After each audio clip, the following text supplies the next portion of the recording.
Hey everybody, welcome back to Cult of Film. Today is a red letter day for me because we have an amazing guest. Those of you who are in the know, there's an amazing podcast called Spooky Tuesday. It is a podcast dedicated to all things horror.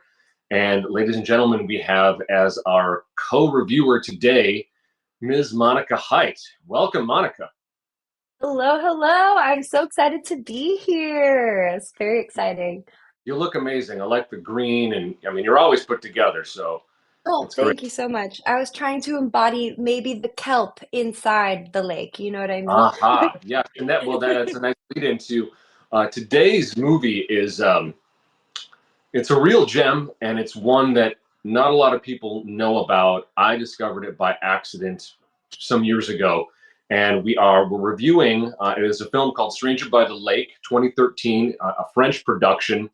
It is one of the tightest suspense thrillers I've ever seen, and it's truly beautiful. There's so much that we're going to talk about with this film, uh, but I kind of want to just at the top of it.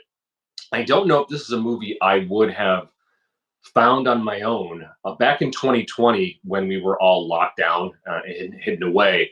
I joined Shutter.com, and for those of you that aren't subscribed to Shutter, you have no idea what you're missing. There is so much great stuff on Shutter. It's primarily like streaming horror films and horror Yeah. series, but it also includes a fair amount of like cult content, just obscure content, dark sci-fi, even films that are maybe art house. So it's not just strict horror. But when I joined in 2020, and I was, we were locked in. I was up in Northern California at the time. I just went down a rabbit hole and I watched Stranger by the Lake and then followed it with another great French thriller, Knife Plus Heart. And Yes. I had no idea what I was in for. I just looked up real quick, Stranger by the Lake. Okay, 94% Rotten Tomatoes. Not that I always agree with Rotten Tomatoes, but I find they tend to hit on a lot of things. And I'm like, okay, it's French. Okay, that's cool. And then I started it, not reading anything. And I was like, okay, wow, okay. Um, this is really good. It was also kind of jarring in some respects, and then like there's a fair amount of nudity in this film, but once you kind of get Mhm. past that, it just kind of fades away because the movie is so well crafted. It is so well written, so well shot, so well acted. It feels so real that any hangups you as viewers might have about nudity um, will fade away in the background because of the sheer quality of this film. But what's your take, Monica? How did you feel upon starting this movie? Well, okay, Kyle here set me up in a similar way to how he experienced the film. We were having a conversation, we were talking about Knife Plus Heart, which, by the way, can I just say, the Knife Plus Heart, Stranger by the Lake double feature is got to be one of the sexiest double features you could Got have, to do just it. saying. Yeah, Yeah, if you're looking for a spooky erotic time, that's the double feature of a lifetime. And also, I just want to complain really quickly that I'm sad that this movie's no longer on Shudder because I too am a Shudder stan, yeah. and it has some really awesome stuff. The Shudder original releases are really, really fun. There's some misses for sure, but there's some Mhm. real hits, and they don't Right. get as much shine as they should. Um, but yeah, Kyle told me to watch this movie. He told me not to look up anything, not a single thing, and to just go into it. Um, and it was so funny because I had just seen the day before Poor Things, and I was like, that movie has an insane, like the most amount of sex I've seen in a movie in a long time. And then I Right. watched Stranger by the Lake, and I was like, okay, it's been immediately topped. It's been immediately topped.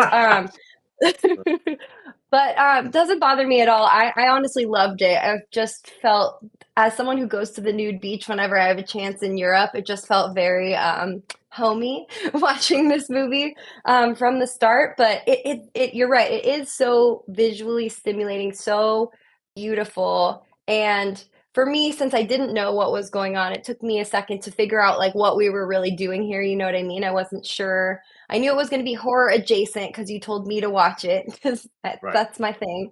Um, it was so stunning and Mhm. so moving.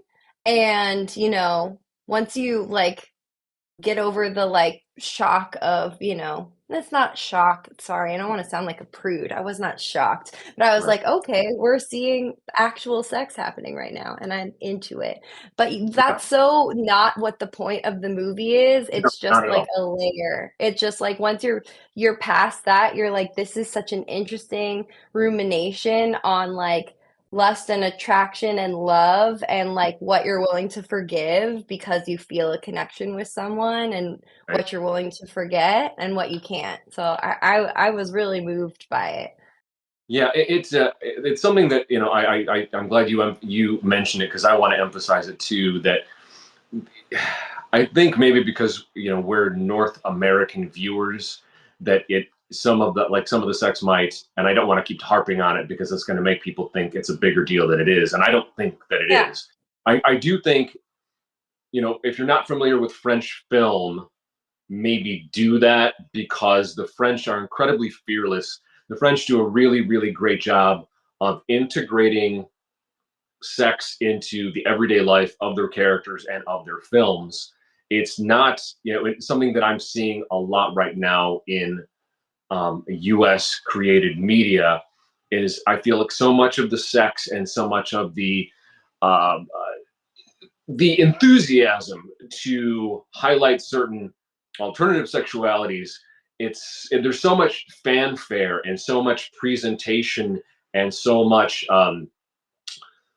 staging of it that it is taking me out of a lot of stuff that's being made now, as opposed to just Mhm. quietly folding it in, like a film like Stranger by the Lake does. It's a part of life, and it's and I guess it's again it's so well done that that part of it isn't really that jarring. I mean, it's a little surprising, but it won't take you out if you are somebody who, No. one, an open mind, two, isn't unfamiliar with European films, three, is really just focused on taking in a really great movie. And that's really what this is. It's a really great movie about, again, I mentioned at the top, it just feels really grounded. It's basically, our setting is a lake kind of Yes. surrounded by a forest preserve where people just go to sunbathe, where people go to talk, and where people go to hook up.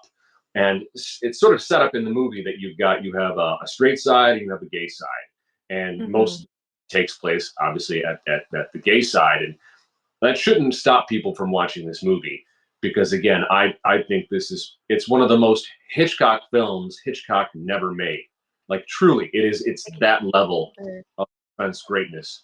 And the acting is so real, it almost feels like somebody just put a camera up. Like it's not a found footage film at all, but Oh, the ease yeah. with which these characters interact with each other and talk, and the human condition going on there, like you mentioned, love, loneliness, friendship, lust, all of these things, nothing ever feels pushed. It's never overwrought. It never feels like, oh man, they're trying way too hard here. It just feels so easy. Yeah, And it's such a natural movie because, I mean, that's one of the big focuses of the movie itself from the director, whose name escapes me right now. Fill me in Elaine here. Giraudy, I think, Giraudy, Yes. Elaine, yeah, I think my French is terrible, but yeah, It sounded nice to me, I liked it. But it's such an interesting movie, like, it's just from a stylistic perspective too, like, there is not a single note of music throughout no, the entire film. It's no, all the natural sounds of the lake, sometimes blaringly loud and overwhelming, but it really works to add to the this, wind, like. like as things sort of as things kick up, as things are building, right? You hear like like you hear the lake and the sounds of the lake. You hear birds chirping, and then other moments you hear and see the wind blowing, and it feels very intense. The Yeah, use of nature sounds as the score is a brilliant touch because I think if they would try to put music, there's so many films you realize you go back, especially with thrillers, where you mhm, realize it's the music that's kind of making you feel it. The real test, yeah, I think, filmmaking totally, that you aren't relying on that at all. It's purely mhm. what's happening, and you're absolutely right. The nature sounds really do it. You don't even realize there's no score because of the sounds of the world there. Totally, totally. It took me like halfway through the movie to realize that that was what was going on. And again, not to harp on it too much, but I just want to say that like I think that the nudity, it's the same thing as like going to a nude beach for the first time. You Right. go, you're nervous at first. You're like, I've never seen so many penises at one time. Like that's so alarming. Maybe, I don't know. Or like it's just not every day. You don't go to the mall and there's 45 penises. It's just not like that Right. in modern society. But like once you go, it's you're at least for me, it's surprising how immediately it becomes completely normal. Goes right And to I that. found exactly, it's not about that at all. It's about being I think it works with the film, even though that's like the nudity and the cruising angle of this movie is integral to the plot. It Mhm. also works with the very natural elements of the movie as well, because what's more natural than being naked? And Right. like the fact that it's just natural sound. They only use natural light in this movie as well. It's only naturally lit. Um, I thought that the nudity and like and the sex honestly like became part of that ambiance, you know what I mean? Because like the sex Well, like I think became what makes all it the more work. natural, you know? No, well, that's just it. Is there's naturalism can be like I said, loaded term, but I guess what I mean by like you're saying, it feeling natural is it's all nature is a character in this, and I think too Yes. often human beings think of themselves as outside of nature when we're Mhm, not, mhm. because we create high technology and we can create airplanes and computers and AI. It doesn't mean we're still part of the ecosystem of life, the cycle of life. And Yes. so again, the characters and their expressions to each other, there are character relationships that are purely platonic but very deep Mhm. and loving, and then there's very physical sexual relationships that occur between characters. It all really is subsumed under, oh, this is human nature that's a part of the greater nature just of life. And Mhm. the fact that the director decided to not use a score, use natural lighting, and so much of the b-roll, the intercut between scenes, are incredible shots of nature. Like there's almost no part of this movie where you could hit pause that it doesn't look like a freaking painting, that it doesn't look like a True. beautiful portrait of nature E or even the human parking lot. in nature.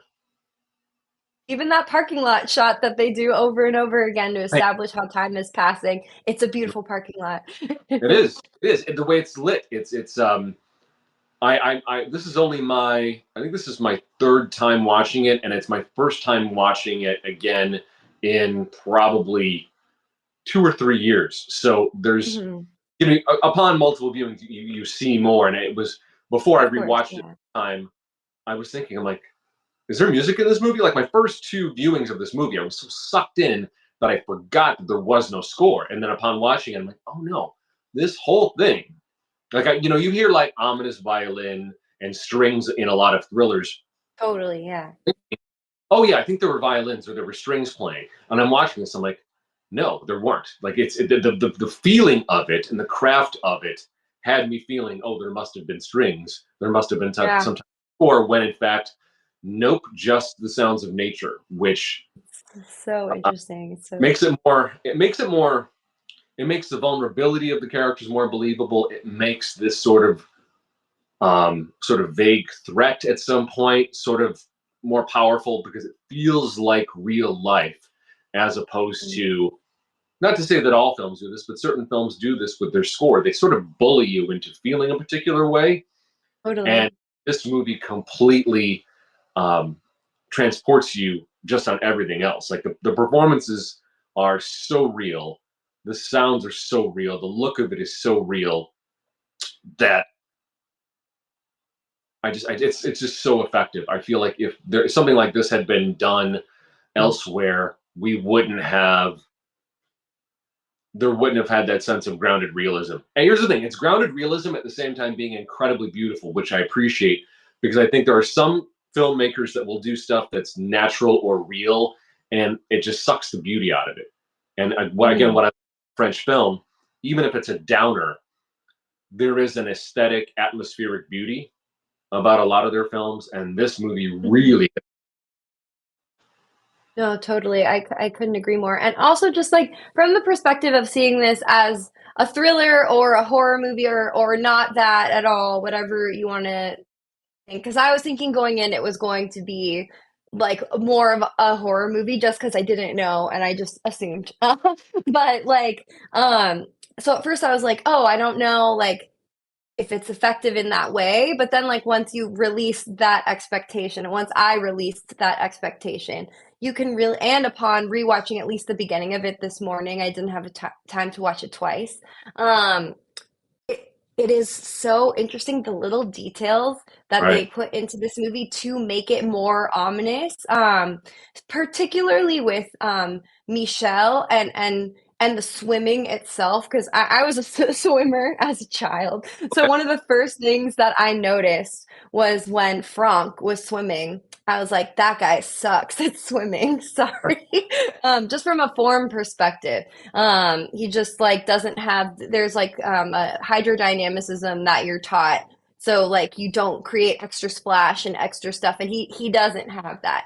And right. so he's kind of slapping his arms around through the water, which, whatever, that just, you're just like, it's just a guy and he's a normal guy and he's swimming. But then you meet Michelle and you see that he's so different. He has that. He's like a fucking bolt of lightning in the water. He can just Right. go so quickly. And so you have that in the back of your mind. It's not really that important at the beginning of the film because you don't really know what's going on. You don't know who's And we bad, should who's good, uh, who the set stranger up is.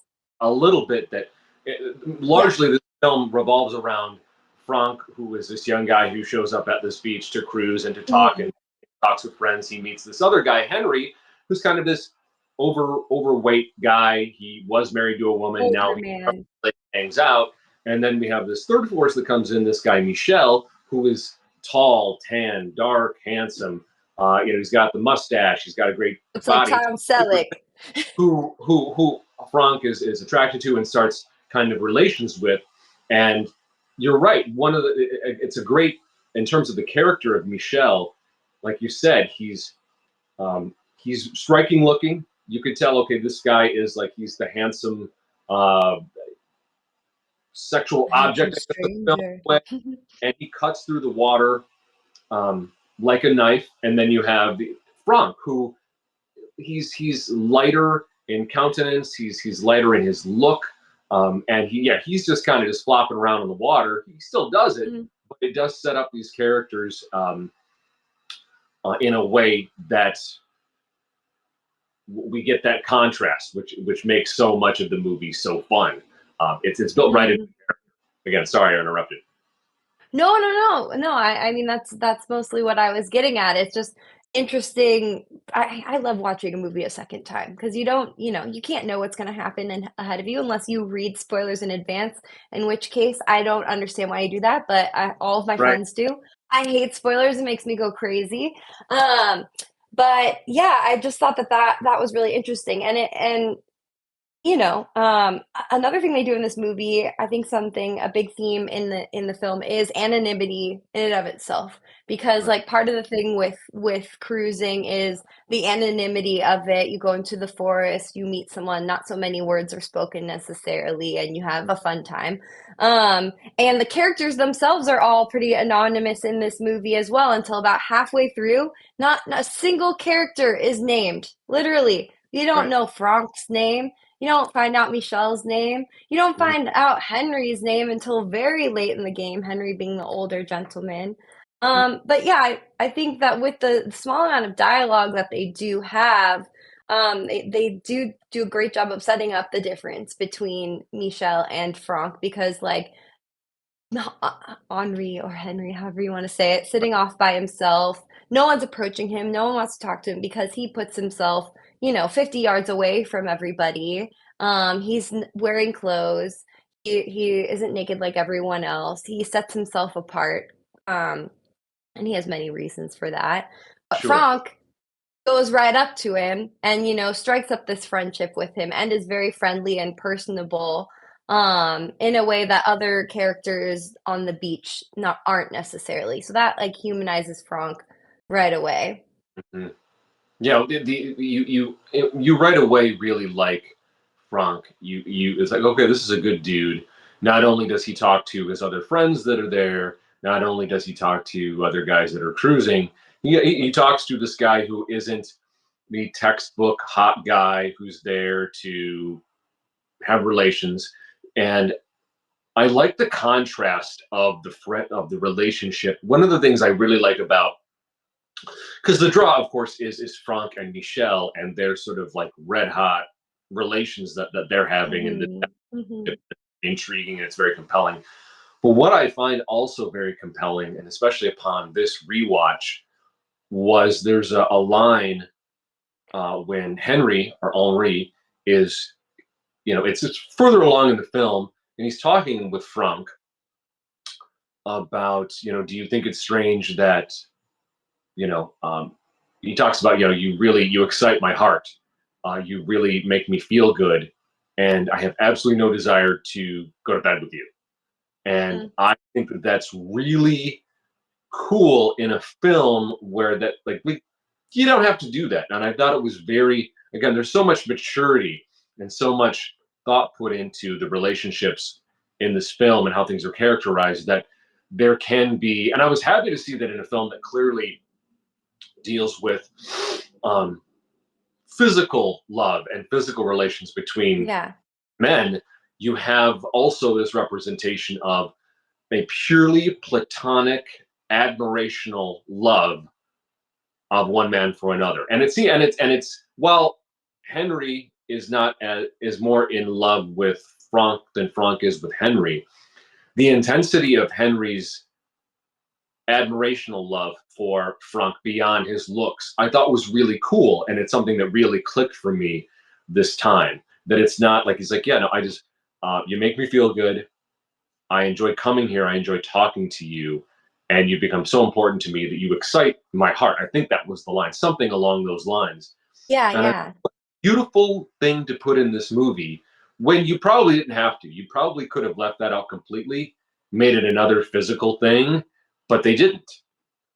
No, I think it was an important, like, f if foil is the right term, the foil to Michelle. Henri and Henry are 2 sides of a spectrum here, where, like, all Franck wants is to have this like, he says he's falling in love with Michelle very, very quickly. And he has these intense feelings for him and he wants to bring it into the real world, let's say, because feels like the this lake is like a little haven, you know? People leave behind what they are like in the city. Like Henri was talking about earlier in the movie when he was like, you what? You don't have a wife at home? I didn't know they Right, were real gay men. And I was like, right, Henri, come on. Um, but like people leave behind their city slicker ways or whatever, and they become someone else, or not someone else, or they become someone untethered while they're here at this space. They can be just free. But Franck so desperately wants to bring Michelle home. He wants to have that intimate relationship with him outside of the lake.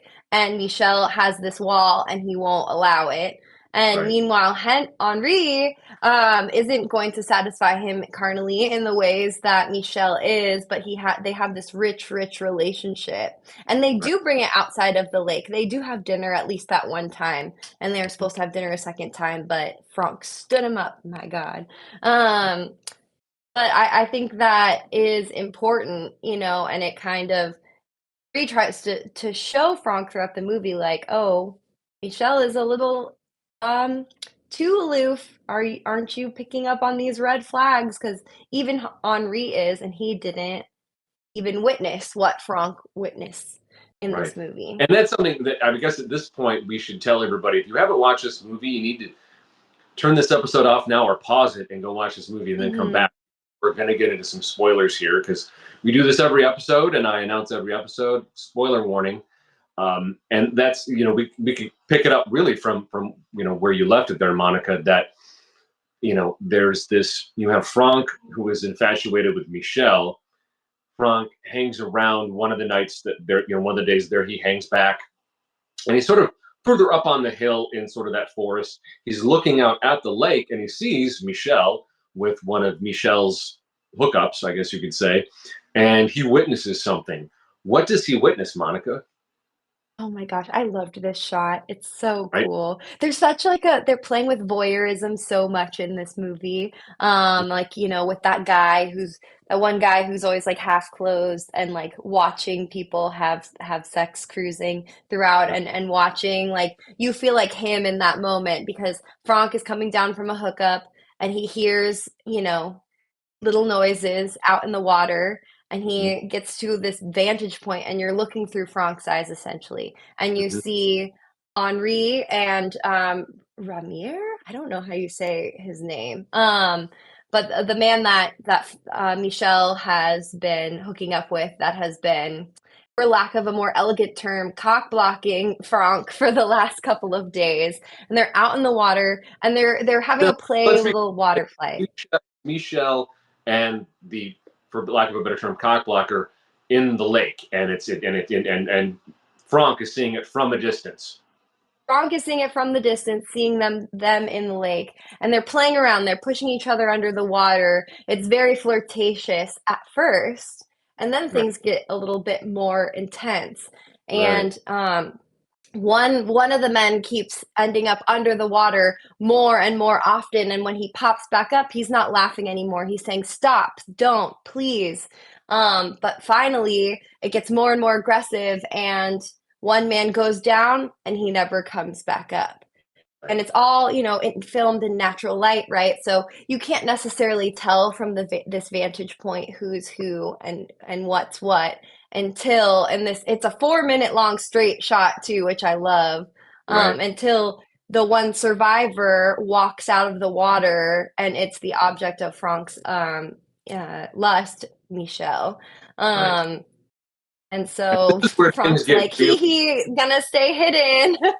Right. Yeah, where things get really interesting, and a really interesting choice of it. That basically Franck sees Michelle, murder a man, Yep. and doesn't really do anything about it. And you said at the top of the episode, it's about friendship, it's about love, it's about lust, but it's also about what we're willing to forgive for our own desires.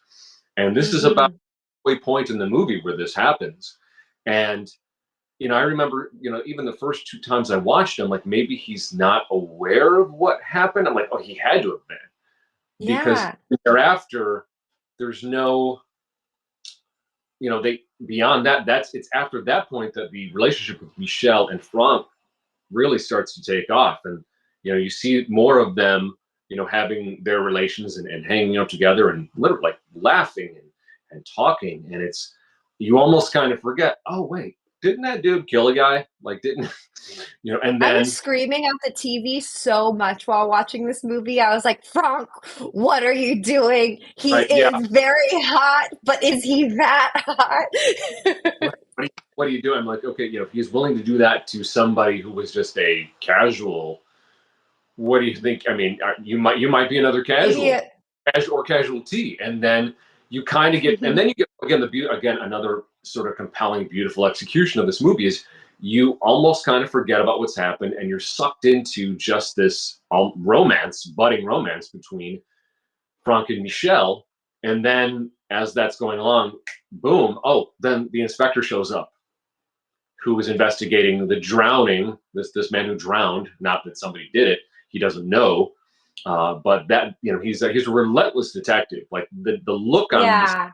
face. He's clearly a character actor, but he's so intense and he's so laser focused on trying to And he's figure out so, what the hell yeah, happened. out of place, like you said. He looks Yeah, like a fish out of water in this setting, because he's fully clothed in business attire. He sticks out like a sore thumb. Before we get into the inspector, I just want to say one thing really quickly. I yeah, did think that it was really bone chilling. The parking lot shots in this intermediary period were so incredible because like Frank stays until the very end of the night after he witnesses the murder to make sure no one sees him leave. But you notice in the parking lot there's this red car. And then the next day you see the red car, and you also see the towel and the shoes of the man who was drowned. And you just keep seeing that car for a few days, still in the lot. Obviously, it's still in the lot. No one's coming to get it. The towel's still there, the shoes are still there. No one's coming to get those. And then one day, Franck shows up, and the parking lot is empty, completely empty. And you're like, okay, it's happened. They found the body. And I thought that that was just really effective filmmaking. It got me. And that's when it starts getting a little dicier for everyone involved. But yeah, it is really interesting too that when the inspector comes to town, because it really bursts the bubble of what all these men are enjoying out Right. on this lake. They're not all the anonymity that we had discussed before that they're enjoying, and the releasing of who they are back home is kind of put by the wayside because now there's someone here asking questions, asking names, asking for phone numbers, and also like judging them for the way that they go about their lives in this space. And it's just like, you Yeah. just don't get it, Inspector, okay? It's not for you. Right. No, no, that is interesting. It's the inspector is very much that outside world intruding into these men's Mhm. reprieve, their retreat from the world. And yeah, Yeah. you're right. Lines, I mean, he says things that's like, "Aren't you?" Oh, he said something like, you men have a strange way of loving each other. Aren't you Mhm. concerned, even if not for yourself?" And he's kind of he doesn't obviously it's not his world and he doesn't understand that world, but there's some level of truth to his questions because they're just kind of going on business as usual. But they're not wrong either because it's like life does go on. Like we don't know. We're going to just stop because somebody's passed away. Yeah. But we don't know what this is any more than you do. So why would we stop? So I like how there is the statement from the inspector and his point of view has some merit, as does their reply. Again, there's no bad guys necessarily. I appreciate that there isn't a demonization of these men where they are in this world, and there's not necessarily a Mhm. demonization factor. They're just they're doing what they have to do. They're doing and they're living their lives, and there's an interesting sort of questioning that goes on between it. Again, brilliant. Super brilliant.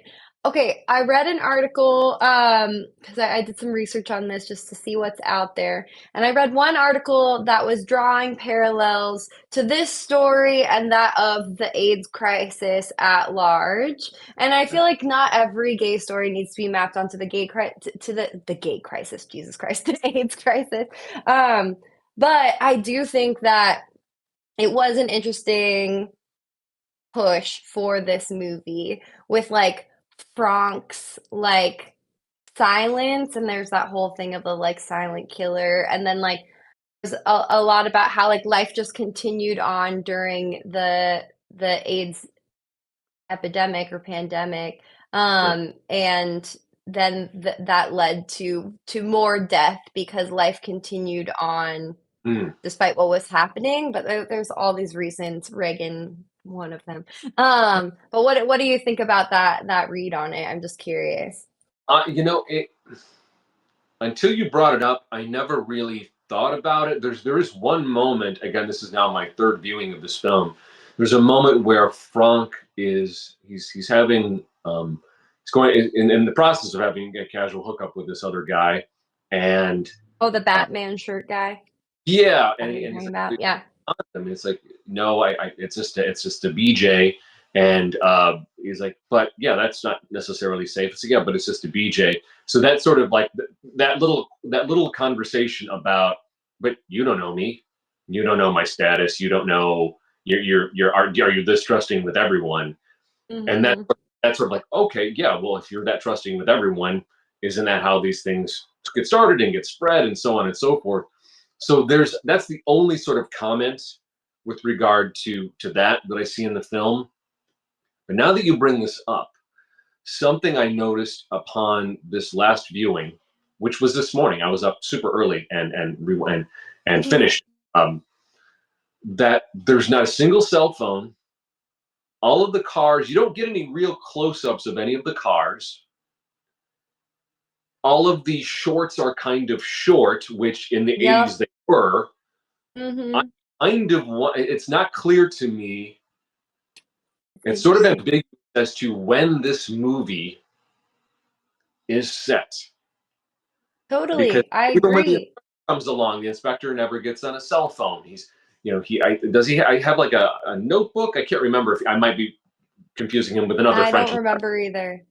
but the clothing seems very, the clothing, the cars, the style of it, the way it's shot.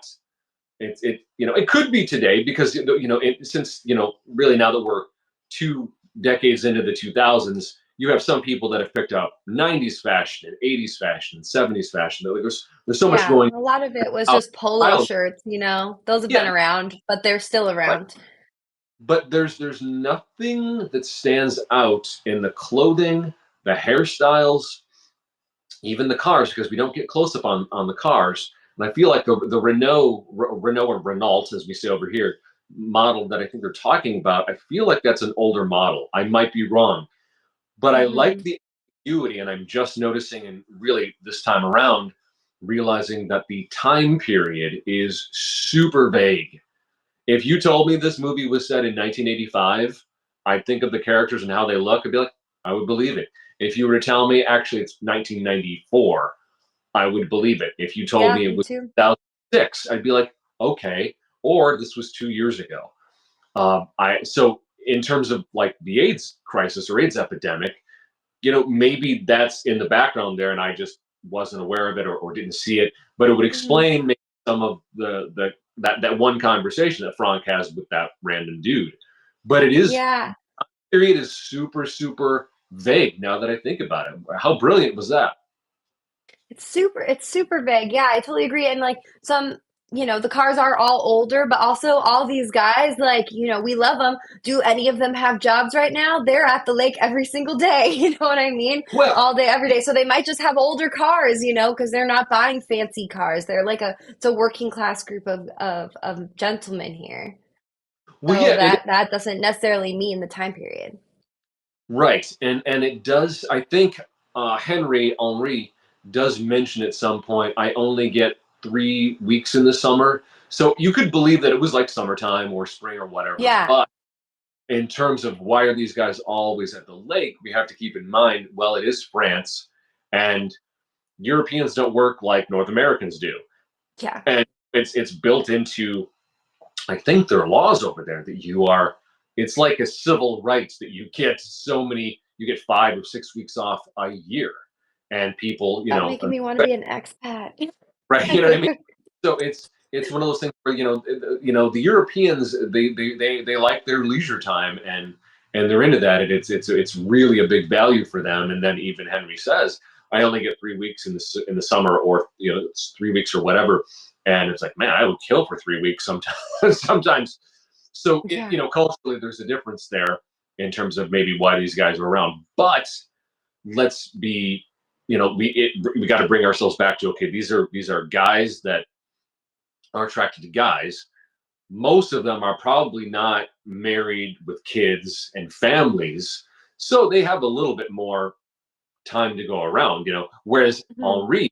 Henry, he's sort of the outlier there. He's sort of the older generation of, yeah, you get married, you have a wife, you have kids, even if you have your guys on the side. And you You know, have a lover, yes.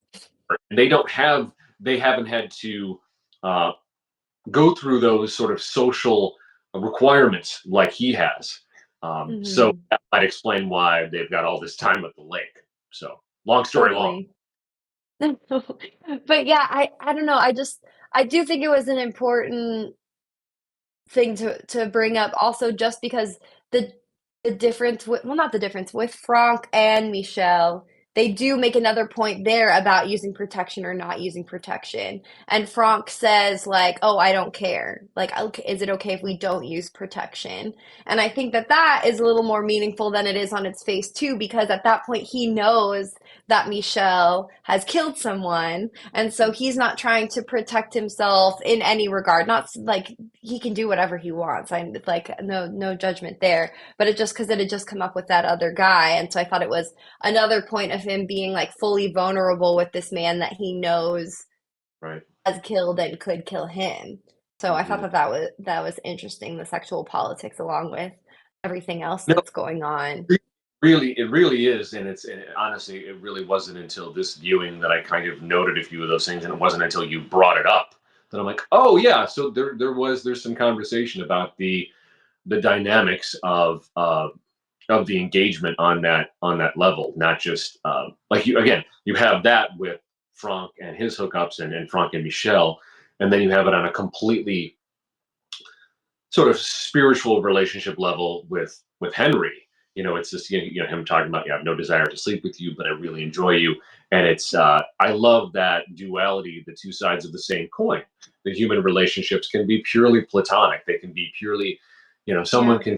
can fuel your spirit in a way, and you can also have your spirit fueled in a completely physical way. So again, Yeah. the layers there just beautifully done.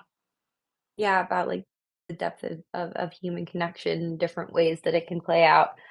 Right. Yeah, I don't know. I also think that just the concept of the stranger in this movie, like who is the stranger? Is it by the lake or on the lake? I'm now blanking Stranger on by the the For years I by would the go back. lake. It is by the lake. Yep. By the lake. Okay, cool. It's so interesting because like they all are strangers on the lake. But who's the stranger? You might call Henri the stranger because he's an outsider and he keeps to himself and he's on his own. But then it's like a wolf in sheep's clothing kind of thing too, where Michelle is like perfectly um attuned to, he is the ideal, gay male specimen. He's sexy as all hell, an incredible swimmer, we love that mustache, killing it. But he's the insidious one, so it's like challenging that. I think there's really interesting power dynamics with attractiveness just in the gay the gay man community. Sorry, I could have said that better. Just in general, but I think they do a really interesting job of touching on that here too, and not so many words. Because like we said, Henri is a man who is, he doesn't fit that ideal. He's an older gentleman. He's got a cute little belly, and he keeps to himself. And there's also that other gentleman who is the voyeur, who's always trying to jerk it to other people in the forest and really likes Franck. Like Likes on the Franck a lot. very last frame of him, his last appearance in the film, I laughed this time. I'm like, this guy he's almost like the comic relief without it being comical, but like Yeah, in the true. song, like this guy just doesn't quit, But at the same time, it's like, he's kind of like this, he's a cute, pudgy guy who's just trying to make his way through life. Exactly, exactly. Yeah, it's And interesting then, because he's also like rejected by everyone a lot of the time too, and it right, isn't you've got that until the end. Yeah, of with you sort of in terms of and that's something too that I was thinking about that um I don't think this is something that's not limited to gay fellas. of The course, I mean, the amount of guys that I know, obviously I've seen that in my gay friends for sure, but I've also seen it in my straight friends. What my straight friends are willing to forgive a woman because she's attractive, how they're able to not see for flaws, sure. major red flags because she's attractive, put up with less than stellar treatment sometimes because she's attractive. And it's no different. Like, it's like, okay, whether you're straight or you're gay, you're willing to forgive some of these things for a beautiful face or a beautiful form and whatnot. But yeah, there really is that pecking order in the film with, I guess you could put Michelle at the top and you could put Henri and the guy who keeps popping up, sort of at the bottom. And in the beginning, you kind of was like, oh, this guy's annoying, the guy who keeps popping up. But as you go through it, he gets more humanized. He's not just a Yeah. comic doll, and you realize this is probably a decent guy. And then as we go along, the ideal, the dark, handsome stranger of Michel, that turns, and like you said, it's a wolf in sheep's clothing, and it's like, wow, at the end of the day, I'd rather be having a conversation with that guy over by the lake than being in the woods with Michel, because some people don't come back with Michel. So Yeah. Ugh.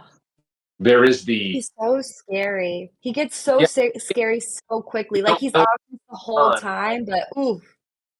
No, as it goes along, he literally takes on this wolfen look, and it all of a sudden, Mhm. the endearing qualities of how he looks, the dark hair, like you said, mustache game, is tight. He's clearly a swimmer, all of these things, and then it turns. It was, it's this what you could look at, whether you're straight or you're gay. You look at a guy like this, like, yeah, I wouldn't mind looking like that guy, no matter who you are. And then you Mhm. realize what it is, and all of a sudden that takes a total back seat. This like, ooh, this is not good. And No, so and he starts like, not but it's kind of spying on Franck. He's having these conversations with Henri, and Michel is just around the corner. He's going over to Henri and questioning him. He starts to show some of these traits of maybe a jealous lover, but it's not that. You right, know that he it's so interesting because pretty early on, but pretty middle on, of their tryst, it becomes clear that Michel knows that Franck knows and is lying for him. He like suspects it for sure at first. Once the inspector comes around and they have that very interesting, weird conversation right. with the inspector and everybody's lying. Yeah, But yeah, I don't remember what point when the car comes into play. You're like, Michelle knows. Why is everything still chill for as long as it is? right. Yes, that moment where you have the inspector talking to Franck, and I think it's darker out. I think it's later in the day, and he's clearly. Mhm. And then who walks into frame after the inspector's left is Michel, and he basically, at that point, it's like, yeah, he knows that he's lying for him, and things kind of continue to roll along. There's something that I do want to bring up in terms of a plot and how things unfold. I don't, again, if you've never seen this movie, I don't want to continue to spoil things for you, but I think another interesting development in this film is Henry, or Henri's, his story, and how his story resolves. Mhm. And Ugh. it's, yeah, it's right. Ugh. It, again, the heart of this movie is really Henri. He absolutely He is. And is. Oh my again, god. after seeing this movie, I'm going to give you an opportunity to pause this right now. You can you can rent it on Amazon Prime. You can't find it's not streaming on Shutter anymore. I think it Yeah. was somewhere else, and I think for a short time it might have been on Tubi. I think it's hard to tell, but you can rent it on Prime. I So think go do it's that. still on Tubi with ads. I think I saw that yesterday. Yeah, because I know And that Knife, Plex with ads. again, the great double bill, with this would be Knife plus Heart, which is still, I believe, Mhm. streaming. But I'm going to go in on Henry, because it hit me even more this time, where when Michelle goes and starts chatting up Henry, it's like, okay, why is this going on? And I think Michelle understands that who's the one guy who's off in the distance and is sort of a watcher of all of this. He also knows that Frank talks to him a lot. So what does this guy know? And they're talking there, and the moment when um, Henri alludes to, oh, just you wait. I'm like, oh fuck. And then he goes into the forest. It's like, oh, first viewing, I didn't quite understand it. But upon this now third viewing, it's like, oh, I see. You want release from this. He tells Michelle, basically, I know what you I did. know you're a killer. Yeah. And now if you'll excuse me, I'm going to go for a walk in the woods. Wink. It's very clear, you know, uh, he's sort of, again, he's a heartful, he's a heart of the film, but he's also very, I guess, sad. You don't realize maybe how depressed he is until he goes into that forest, and that's it for him. Franck is walking through the forest, and he comes upon and basically sees Michelle and the life of our beloved Henri. And when Franck runs to Henri, who he's got this terrible wound on his neck, it's almost like the language is it was great to know you, thank you so much, but this is kind of what I wanted. I wanted release from this, and it's a powerful moment in the movie. Um, It's so sad. I mean, yeah, I guess it was this like a not exactly, but a suicidal act, but also great right, sacrificial act to protect Franck. He's like, was "You won't exactly believe what's right in front of you. right. It's You." I need to show you the only way he could he knows on a level that Franck is protecting Michelle, and the only way that he knows to protect Franck from Michelle is to basically make this sacrifice of his life to show him, you need to wake up, you need to see what this guy is, and you need to get away from him. And I don't want us to spoil this last piece just in case our producer decides to watch this film, but the ending is also beautifully done. I'd rather us not share that with the audience if they've come this far and haven't seen it, but I think that resolution of the film, whoa, brilliant! I love that there is that they do it that way. What did the ending make you feel? Because I didn't realize that was the end, and then the ending happens. What were your I feelings around that ending? I'm trying to parse it out still, honestly, because at this point in my viewing, I was yelling quite a bit at the television. Right, This one really made me yell at the TV. When I watch movies by myself, I yell at the TV sometimes. Um, but yeah, I mean, it's hard to discuss without saying, but like, what does it mean that he started to call for Michelle? What right, does that mean? Like, at first, I thought maybe he was just checking to see right, what was going on, you know? But right. did he want I mean, to be I mean, found? we can spoil it. I mean, at this point, people who have pause to watch it, hopefully pause to watch it. But no, it's interesting because it is sort of leave you hanging. There isn't, get a resolution, but that's a great question that you ask is, okay, man, your friend just sacrificed himself to wake you up, and your dumbass is calling out to this guy. Yeah, I was like, "What is this?" And he does Henri, then the fucking inspector shows up. He does the Yes. Then he starts running after Franck himself, and Franck is leaping through the forest like a gazelle. And you end there, and it just gets darker and darker and darker. And if they were able to do that with the setting of the sun, brilliant. Ugh, Yeah, then he starts calling out, and it's like, okay, do you have a death wish, or are you still so blinded that you're like, we can make it work. I won't say anything. how could you forgive that? I know, I no, I get exactly. But that's the ambiguity of that ending is I think kind of genius because you can interpret it a few different ways. You can interpret it Mhm, as mhm. still love this guy so much that I'd rather him just kill me now, or it could be it's so dark now, I'm going to call out to him so that maybe I can hear rustling and I can try to run away. It's because at that point, if it's that dark, neither one of them can see each other, right? Yeah. But I think they could probably hear maybe footsteps or branches. Probably stepping on branches, yeah.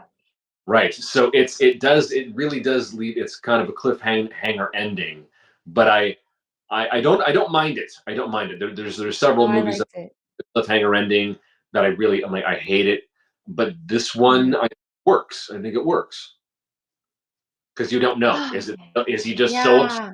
blinded, or is it that it's really weighing, it's really hitting him? Shit, I'm next. I've got to call out to him in an attempt to try to gauge where he's at, so I can run in the opposite direction. Yeah, it's a tough call.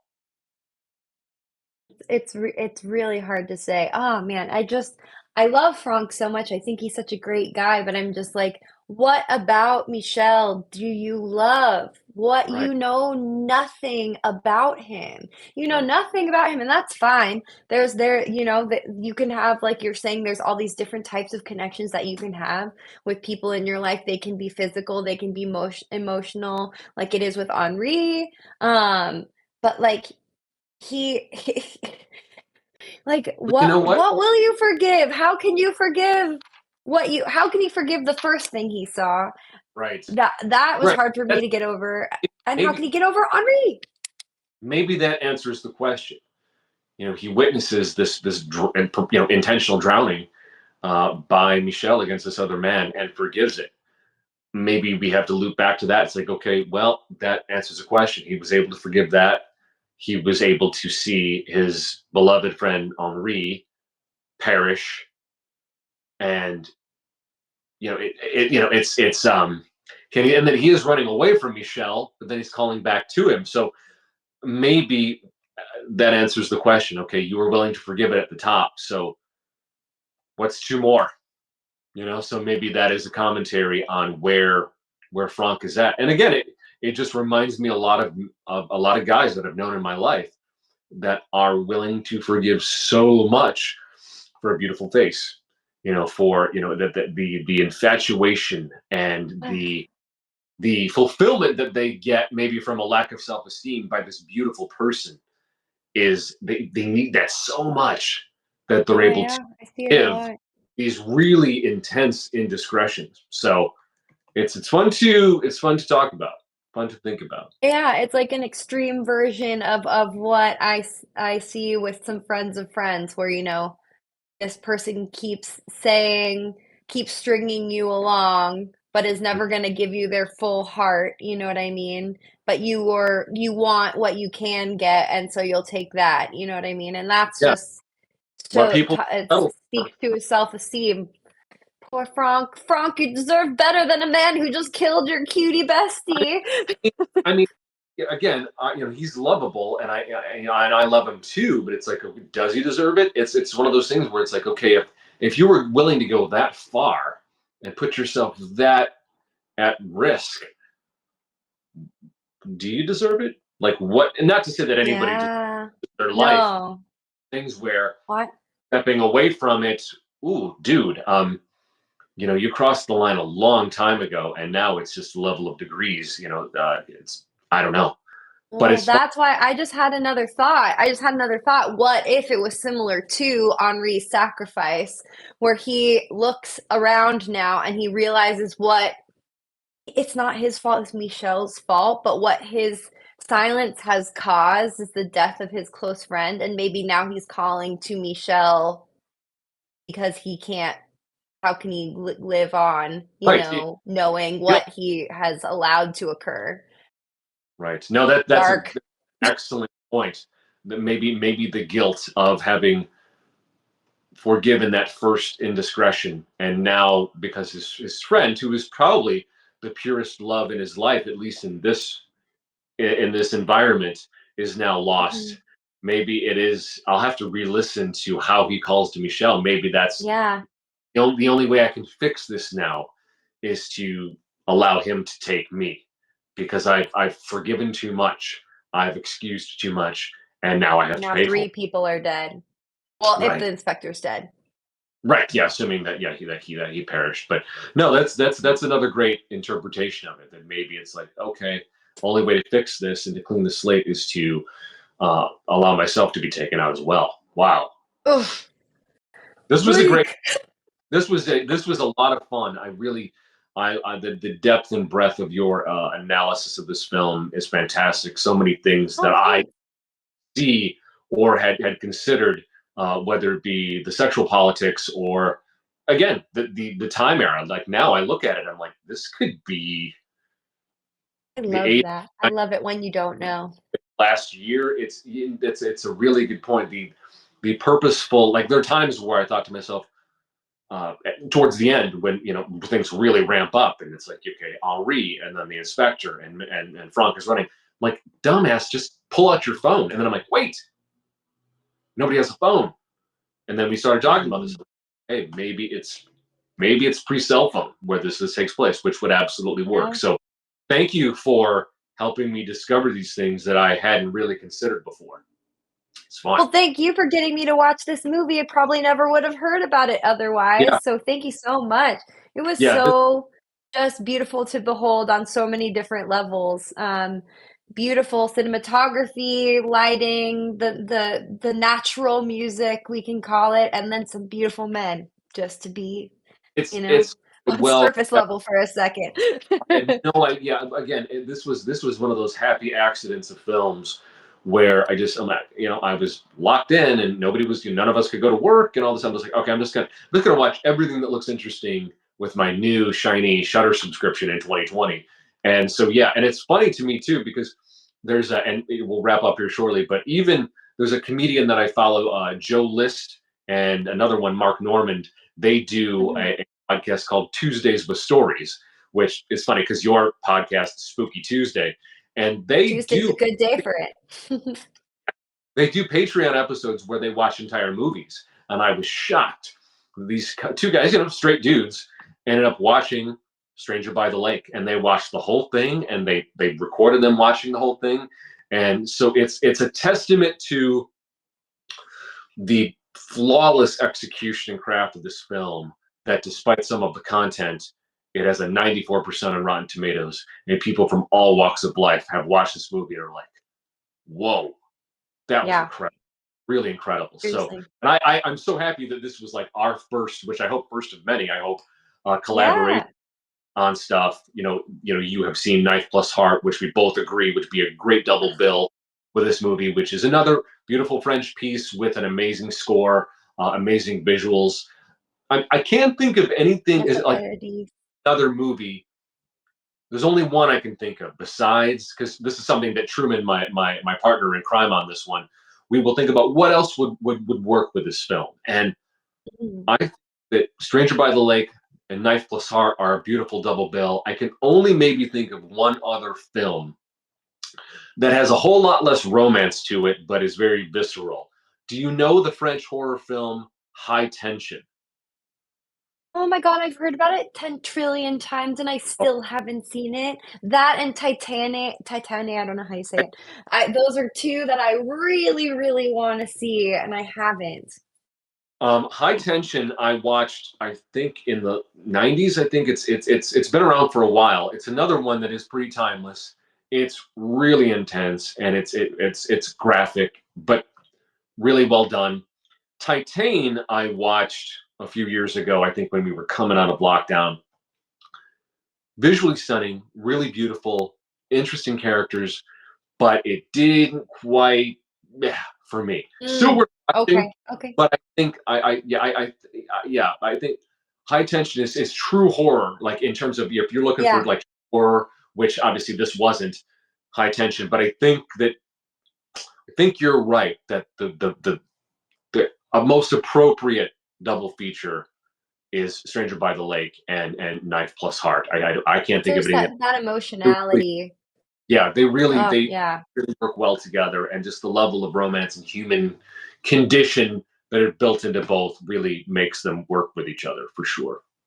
And the exploration into, like, queer culture, and that's another one that does actually explicitly have ties to the AIDS pandemic, because it takes place in the moments just before, Yeah, in the late Paris, '70s or very early '80s, yeah, Paris, 1979. We open on that film, and yeah, it's right before, but right yeah, before shit hit the fan. Yeah. Mo- No, Monica, I please, loved this.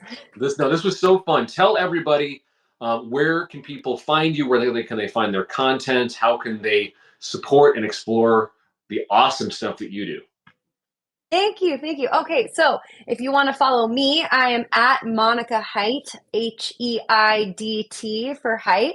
That's my social media. But if you want to follow Spooky Tuesday, and let me tell you a little bit about it. Spooky Tuesday, we are a horror movie podcast.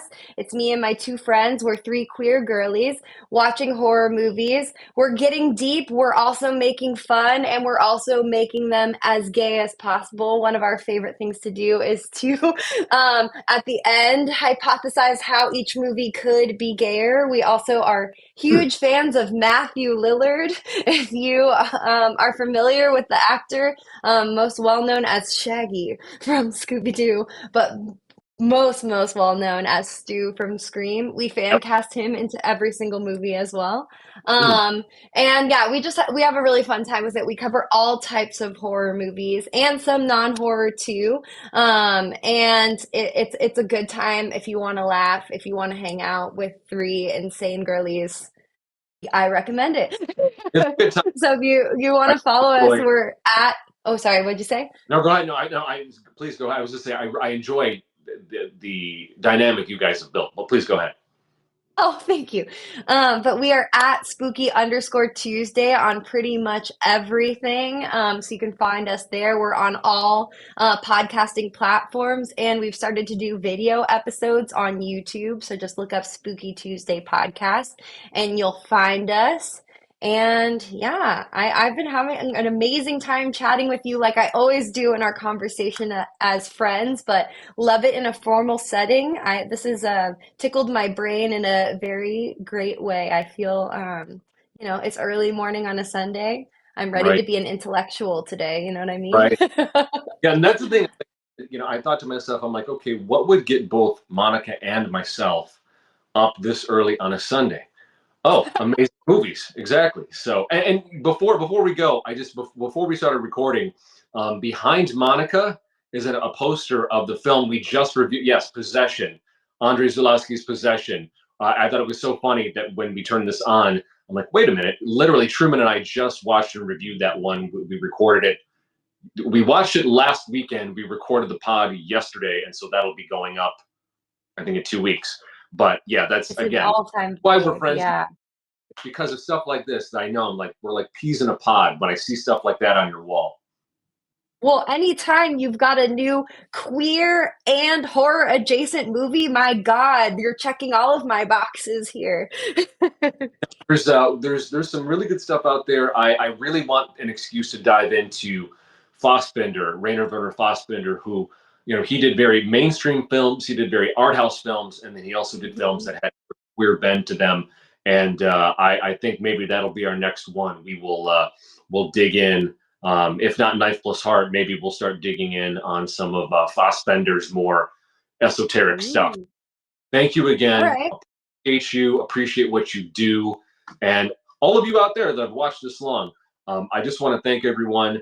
In the past 28 days of the channel, our views have been up 500%. My only humble request is the overwhelming majority of those views are coming from non-subscribers, and we really want to build the channel. If you would please subscribe, like, comment, even if you're hate watching, subscribe so that you can watch future episodes to hate watch. We would greatly Don't you want a appreciate notification to know it's time? on Kyle and his friends. So please like, subscribe, share, comment. If there's anything that you think would be a great double bill that we didn't cover with this movie or other movies that you think we should watch and review, please drop in the comments below. But again, thank you all for watching. Thank you, Monica. And yeah, we'll see you all next time. Bye.